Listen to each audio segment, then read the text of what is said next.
গীতায় লেখা এই 15টি বাণী জীবনে মেনে চলুন, দেখবেন জীবন অনেক সুন্দর হয়েছে। নাম্বার 1, পরিবর্তনই এই সংসারের নিয়ম। কাল যেটা আপনার ছিল, আজ সেটা অন্য কারোর। নাম্বার 2, শ্রীকৃষ্ণ বলেন যে মানুষকে তার মনকে বারবার এটা বোঝানো উচিত যে ঈশ্বর ছাড়া তার এই দুনিয়ায় কেউ নেই। নাম্বার 3, যা হয়েছে ভালোই হয়েছে, যা হবে তাও ভালোই হবে।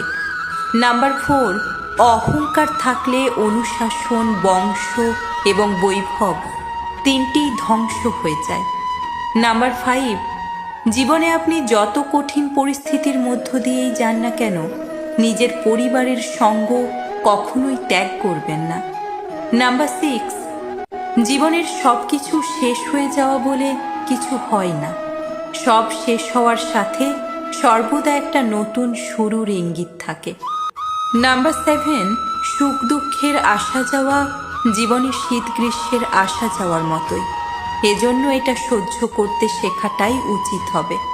নাম্বার 8, সময় কখনো থেমে থাকে না। আজ যদি খারাপ সময় চলে তো কাল অবশ্যই ভালো সময় আসবে। নাম্বার 9, শ্রীকৃষ্ণ বলেছেন, যদি কেউ তোমাকে খারাপ কিছু বলে থাকে তো কষ্ট পেও না, কারণ লোক সেই গাছেই পাথর ছোঁড়ে যে গাছের ফল মিষ্টি। নাম্বার 10, আপনি কেবল নিঃস্বার্থভাবে নিজের কর্ম করে যান, শুধুমাত্র এটাই আপনার হাতে আছে, বাকিটা ঈশ্বরের উপর ছেড়ে দিন। নাম্বার 11, মৃত্যুর ভয় কখনো করবেন না, কারণ আত্মা কখনো মরে না। নাম্বার 12, এই সংসারে কোনো কিছুই স্থায়ী নয়। নাম্বার 13, যে রাস্তা ঈশ্বর স্বয়ং আপনার জন্য খুলেছেন সেটা কেউ কখনোই বন্ধ করতে পারবে না।